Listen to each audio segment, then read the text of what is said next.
Halo semuanya, kami dari kelompok 3 yang beranggotakan saya sendiri yaitu Rafael Leonardo. Saya Hansul Varian. Saya Joshua Pena. Pada kesempatan kali ini kami akan menjelaskan apa itu merkantilisme yang dimulai dari sejarah dan terbentuknya merkantilisme. Oke, kita langsung aja ke materinya. Pertama, pertanyaan yang menjadi pendukungnya adalah apa itu merkantilisme? Hans coba bisa jelaskan. Nah, jadi merkantilisme ini adalah salah satu pandangan tertua dalam ekonomi politik yang muncul saat negara-negara bangsa ini terbentuk, khususnya di Eropa. Nah, inti dari pemikiran ini tuh sebenarnya sangat sederhana tetapi strategis. Isinya itu adalah kekayaan ditambah kekuasaan sama dengan keamanan dan kemandirian sebuah negara. Maksudnya apa sih? Jadi maksudnya itu sebuah negara itu bisa dikatakan kuat dan aman bukan karena militer saja, tetapi karena ia memiliki kekayaan yang cukup besar untuk mendukung kekuatan itu. Nah, kekayaan ekonomi ini kan merupakan fondasi utama untuk membangun sebuah angkatan bersenjata yang kuat serta memperluas pengaruh politik nasional. Jadi, kalau sebuah negara memiliki cadangan finansial yang banyak, ini akan memperkuat kemampuan negara dalam menghadapi ancaman dari luar ataupun dari dalam. Gitu sih. Oke, jadi tujuannya adalah untuk memupuk kekayaan nih. Ya, Bagaimana pertanyaannya nih, bagaimana cara-cara negara pada masa itu untuk memupuk kekayaan tersebut? nah kalau soal cara, waktu itu negara-negara kuno ini mendorong sebanyak mungkin ekspor, yaitu menjual barang-barang produksi dalam negerinya ke luar negeri. Nah, hal ini dimaksudkan untuk mengalirkan emas dan perak untuk masuk ke negara dan memperkaya kas negara. Nah, dengan memperbanyak ekspor, negara ini bisa menjual lebih banyak barang dan mendapat pemasukan yang lebih besar. Dan yang kedua, mereka ini sangat membatasi impor supaya barang dari luar itu istilahnya tidak terlalu bebas masuk dan menggerogoti pasar dalam negeri mereka. Nah, mereka ini juga memperlakukan tarif tinggi serta pembatasan kuantitas dan regulasi ketat untuk meminimalisir pengeluaran negara untuk membeli barang dari luar. Nah, tujuan akhirnya itu adalah menciptakan surplus perdagangan, yakni kondisi di mana pemasukan dari ekspor ini jauh lebih besar dari pengeluaran untuk impor. Dengan istilah yang sederhananya itu, negara ini dapat mengumpulkan kekayaan yang kemudian digunakan untuk memperkuat militer dan juga membangun ekonomi negara itu. Oke, jadi itu semacam strategi ekonomi untuk bertahan hidup yang penuh dengan persaingan. Nah, jadi ekonomi itu bisa jadi alat ya, alat untuk perang. Nah, jadi merkantilisme ini bisa kita simpulkan bahwa fokusnya pada ancaman ekonomi, sementara realisme yang kita tahu adalah melihat ancaman yang lebih luas, maksud dalam bentuk militer atau kekuatan militer. Oke, bisa nggak kasih contoh uh, untuk Jeho? Bisa nggak kamu kasih contoh bagaimana praktik-praktiknya? Bisa dong. Oke, gini, dan Hans, menurut aku praktik ini berkembang itu cukup pesat pas lahirnya negara-negara bangsa modern. Nah, itu tepatnya di Eropa. Nah, itu ada di abad 16 sampai ke 19. Para raja uh, itu punya kekuasaan absolut, kayak contohnya Raja Louis dari Prancis. Nah, itu dia mengucapkan negara itu adalah saya. Gitu. Nah, terus juga contoh paling jelasnya mungkin bisa dijelasin juga bahwa bisa disebutkan dalam satu kata gitu, atau bisa disebut kolonialisme.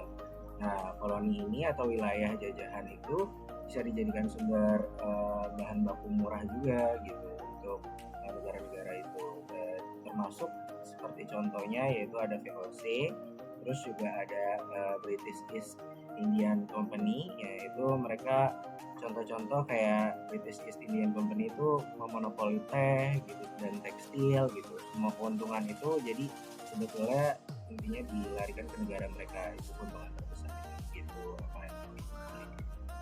Wow, jadi ternyatanya dampaknya sangat besar ya di masa itu.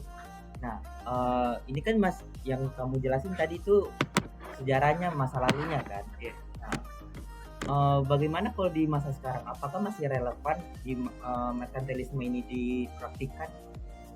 Kalau dibilang masih relevan, masih cukup sangat relevan ya gitu. Tapi mungkin bentuknya aja yang berbeda gitu.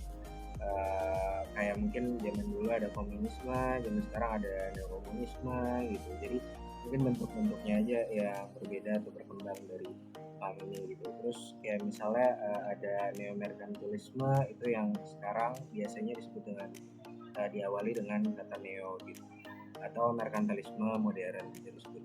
Ini adalah respon negara juga terhadap dunia yang saling terhubung dan saling bergantung sebetulnya. Tujuannya bukan lagi memupuk emas, tapi melindungi ekonomi domestik dan menjamin daya saing negara di suatu panggung global gitu. Jadi cuman perbedaan keinginannya aja dulu dan sekarang, tapi sebetulnya keinginan aslinya tidak berubah. Untuk mungkin lebih lanjutnya untuk Hans, apa yang membedakannya dengan yang klasik nih dengan yang sekarang? Nah, perbedaannya itu kan neo-merkantilisme atau merkantilisme modern itu dia itu masih mempertahankan semangat yang sama seperti klasik, tetapi itu disesuaikan dengan zaman sekarang yang jauh lebih kompleks dan juga saling terhubung. Nah, dari ancaman ini sudah jauh berbeda. Kalau dulu ancaman ini hanya soal defisit perdagangan yang bisa melemahkan ekonomi negara. Nah, kalau sekarang ancaman ini sudah mencakup persaingan teknologi yang ketat, lalu juga ancaman cyber yang bisa merusak infrastruktur, dan juga ketergantungan pada rantai pasar global yang membuat negara ini rentan terhadap guncangan ekonomi. Nah, maka dari itu instrumen yang digunakan pun juga lebih canggih dan beragam. Negara itu tidak cukup hanya menaikkan tarif impor, tapi juga harus mengembangkan kebijakan proteksi yang melibatkan regulasi, teknologi, dan kontrol data dan investasi strategis di sektor-sektor vital. Jadi di era neo-merkantilisme ini negara menggunakan kekuatan ekonominya untuk memastikan daya saingnya itu tetap kuat di panggung global serta untuk menjaga keamanannya. Dengan begitu, ancaman ekonomi dan militer semakin sulit dipisahkan karena pembangunan ekonomi adalah bagian dari integral dari strategi keamanan nasional modern. Seperti itu. Wow, jadi bisa kita simpulkan bahwa merkantilisme ini telah berevolusi dari yang klasik menjadi yang lebih baru yang menyesuaikan pada zamannya, ya kan? Dari yang awalnya fokus pada memupuk emas, kekayaan melalui kolonialisme dan monopoli, kini menjadi strategi canggih untuk melindungi daya saing, keamanan nasional di era globalisasi. Oke. Mungkin Hans ada kata-kata atau untuk apa ya namanya untuk penutup kita ini. Oke, mungkin gini. Sejarah ini telah membuktikan bahwa ketika sebuah negara ini merasa terancam, naluri sebuah negara untuk melindungi ekonominya itu akan selalu muncul dan terus menyesuaikan diri dengan tantangan yang ada. Nah, merkantilisme ini adalah hasil dari naluri tersebut dalam bentuk kebijakan ekonomi yang pragmatis dan strategis. Dan dia ini berkembang dari fokus memupuk emas dan kekayaan secara langsung jadi strategi proteksi dan daya saing yang lebih kompleks dan multidimensional. Jadi kita bisa melihat bahwa merkantilisme ini bukan hanya sebagai konsep ekonomi yang kuno, tetapi juga sebuah prinsip dasar yang terus hidup dan berevolusi sampai saat ini dalam berbagai bentuk, termasuk perlindungan teknologi, kebijakan industri, dan juga kontrol rantai pasok global. Itu sih. Itu dari Hans sendiri. Bagaimana dengan Geo? Kalau dari saya sendiri, sebetulnya di dunia saat ini jelas ya, perang tidak hanya terjadi dengan senjata gitu. Mungkin banyak sekali perang, mulai dari sisi ekonomi, dari sisi biologi, dari sisi manapun itu gitu. Tapi mulai dari kacamata merkantilisme kita bisa terbantu, bisa lebih jelas, lebih clear dalam menanggapi suatu masalah, dan juga bisa lebih mengerti dari sisi pandang neo-merkantilisme ini memiliki kacamata baru yang menyajikan paham baru dan juga cara membedah dengan pisau bedah yang baru untuk membantu kita bagaimana membaca arah persaingan antar negara yang mungkin saat ini sedang mengalami perang-perang tersebut gitu, yang dasarnya oleh kebijakan-kebijakan ekonomi, lalu